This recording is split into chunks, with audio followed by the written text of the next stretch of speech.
the first step is to introduce ourselves, is to find people that have been selected thanks to Alexander that may be interested in knowing about Peru.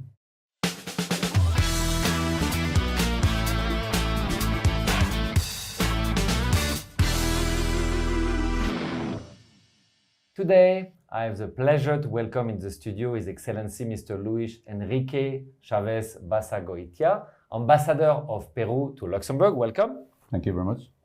And he came also with Alexander Valenzuela, who is Honorary Consul of Peru in Luxembourg. So you're organizing an event today in Luxembourg to promote the relationships between both countries, Peru and Luxembourg. So maybe can you present Peru in a few words and maybe in a few numbers? Thank you very much. Well, Peru and Luxembourg, despite some facts, have, I think, enormous in common.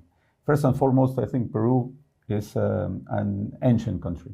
Mm-hmm. We are the cradle of a big civilization. You may have heard about the Inca culture, the Inca Empire. I did. Then Europe came to South America, Spain came to Peru, and we developed a new culture that incorporated both from Europe and from our Inca past. So culturally, we are close to Europe. We speak Spanish, and we also are very proud of our ancestors and our history. That's a major civilization. It's a very big country. And that's the other aspect. It's not only a great country by its history, but also in surface. We have an extension of 1,250,000 kilometers. That's a little bit more than Luxembourg. That's more than Luxembourg. But it also provides enormous regions and differences of climate when it comes to agriculture, which is one of our main activities, economic activities, and also a lot of natural resources, in particular mineral resources, but not only. We are thinking copper, for example? Copper, gold, silver, but I don't want to brag about this, but you name it. We know that rare earth is actually... We have almost everything, not necessarily leading in all the areas, but in general, we are one major mining country worldwide as of today. But we are also a growing country in terms of agricultural exports. Mm-hmm. Major advantage of Peru, we are in the southern hemisphere. That means that when you have, when there's winter here in Europe, there's summer in Peru. So we can also provide products, dairy products or edibles that are not produced in the northern hemisphere. So this is a major advantage. We are also one of the most mega diverse countries worldwide. That means that you will find in Peru products that you won't find anywhere else. And all year long. So that's also why agriculture is becoming more and more relevant for Peruvian economy. And the other feature is that considering our surface, we are not a populated country.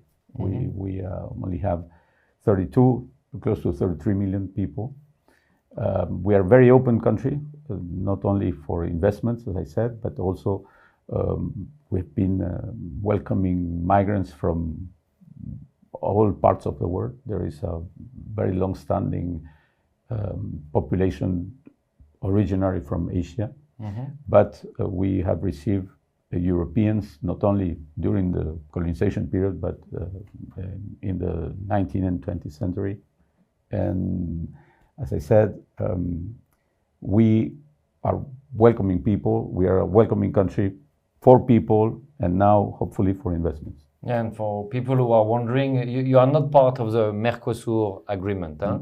You are associated, for example, financially with other countries. Yes. I think you have a common stock market. We are associated with Mercosur, but we are not at the core of the negotiation between Mercosur and the European Union. But we are part of another association together with Colombia, Chile, and Mexico, which is called the Pacific Alliance. And within the Pacific Alliance, we have free circulation of goods.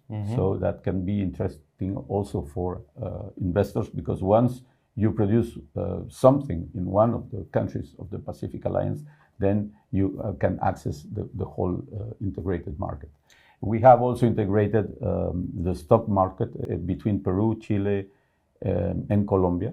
It is a new experience. I cannot tell how it is going now, but it's certainly one step further in integration between Latin American countries. No other Latin American countries actually have the same system. So we are leading in this area, and we are very confident that it will imply benefits for all investors in these three countries. I studied a bit your numbers, and we see that if we look at South America, when it comes to GDP growth or opportunities, Peru is always in the top 3. I would call it right now a land of opportunity. It's a land of opportunity. It's a land of freedom, economic freedom, of course. It's also a land of legal stability. So we don't change the rules, and that's ultimately why foreign investment has helped so much in these outcomes, successful outcomes. So, and what we hope is that our partners will continue doing good business with Peru. It has been proven that has benefited both Peruvians and foreign investors, and there is no reason that this should not continue as it has been up until today in the past. Okay, so if we look now at the Luxembourg specifically population, do you have number as a honorary consul about how many Peruvian people are working here, or do you know how many Luxembourgers live over there? So what we are operating as an honorary consulate since a year, and during this time we served approximately half of the community here in Luxembourg. So it's about 150. In total are 320 approximately here Peruvians.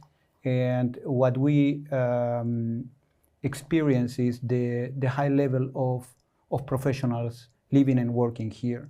So in which type of company do they work? So for example, in the European Investment Bank, there are several.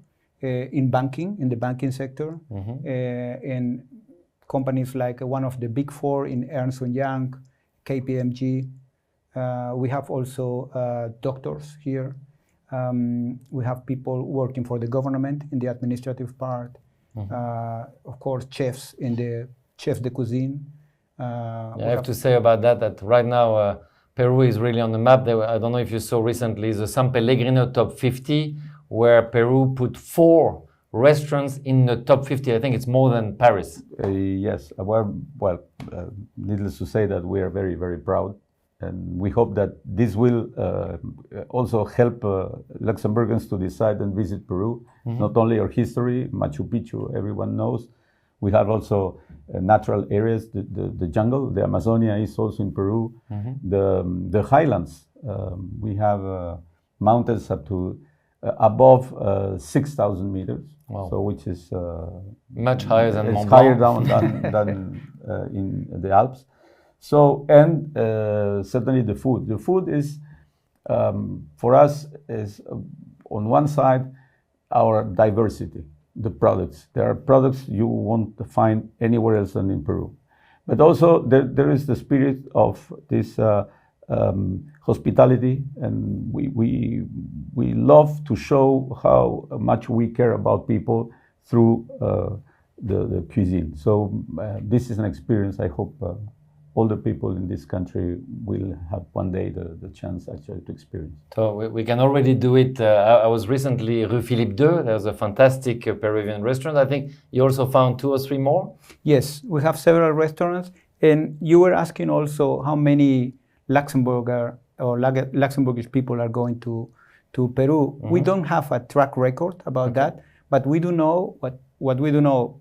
So friends of us or people that are close to the consulate, they are just flying, apropos food and cuisine. So they are flying to Peru just for eating. Wow. So that's making us very proud, because food for us is communication, is sharing, as Luis Enrique was saying, is showing our values. And that's what we see that as a part of how we interact with other nations, especially Luxembourgish. Yeah, for me, of course, it's ceviche first, but I'm sure there's a lot more to discover. So you're doing this event today, and I think there's two things. First, you're trying to attract some external investment. I know you've got a lot of infrastructure and other development projects in Peru. Do you also see some other possibilities, maybe bringing some Peruvian expertise to Luxembourg? Well, we are open to that, but what is important is that this shouldn't be a governmentally driven process. It should be led by the private sector. So first and foremost for me is to introduce ourselves to Luxembourgians and to showcase Peru as a growing economy and as a serious country where business can be done and your investment will be safe. It seems easy, but always the first step is the more complicated to make. The first step is to introduce ourselves, is to find people that have been selected thanks to Alexander that may be interested in knowing about Peru. And tonight, that's what we're going to do, is to introduce ourselves, to explain in more detail how Peru is doing, and Peru is doing well in economic terms, and to engage into a dialogue. Of course, for you to know what is Peru first. Then, once you know the country, then we can start exploring alternatives for investment on both sides. Yeah, because we talk quite often about Brazil. Of course, it's a BRICS, but it's also because there's a lot of Brazilian people who took the nationality. We hear a lot about Argentina, and of course Milei doing his reforms at an incredible speed. We hear about Mexico, mostly because of American communication, but we don't hear so much about Peru, and I think it's very positive that you are establishing contact here. Would you have some specific sectors where you would like to attract people to Luxembourg? Would you think technology? For example, for me, I would start maybe with Cargolux. You told me you just opened a huge port next to Lima. Wouldn't it be good, I don't know if it's feasible, to have Cargolux picking up some goods there and bringing them to Europe?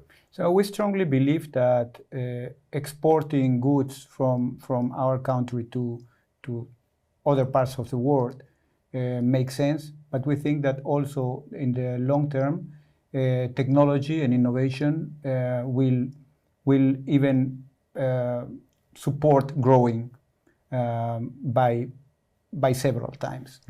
So, and in that case, we believe as well that from our side, supporting the day-to-day, the strategical way on innovation, bi-directional, because we believe it's not only investors going to Peru, but also exchanging the high level of let's say, human resources that we do have in Peru. And that we have a lot of examples here. And they are doing very well. We are very proud of our Peruvian community here. They are well integrated. And that's something that what we believe that is the fundamental stone to build on top. Yeah, and of course, you know, Luxembourg is specialized in fintech. You talked to me about your financial sector. Maybe some fintechs could empower Peru, and maybe some great innovators could bring their technology to the European market through Luxembourg as a not only. We have as well innovation in clean tech areas, so which is becoming more global. It's not just country by country. It's not linked to resources. It's linked to human resources. We are doing very well on artificial intelligence. There are a lot of startups in Peru communicating with our consulate to do these bi-directional relations. Very good. So we have the port in Shanghai, who is let's say the hub for Latin America, a direct door to not Shanghai. To be confused with Shanghai. Yeah? Shanghai would be in China, and near Lima it's Shanghai. Shanghai. Very Exactly. easy to remember. Yes. Just a different pronunciation. So plenty of opportunities, and I agree with you that a great plan is first to just establish contact. That's what we are doing today, And we'll see in the coming months how business can develop in both directions. Thank you very much. And I wish you a lot of success to build this relationship with Peru and Luxembourg. Thank you very much. Thank you very much.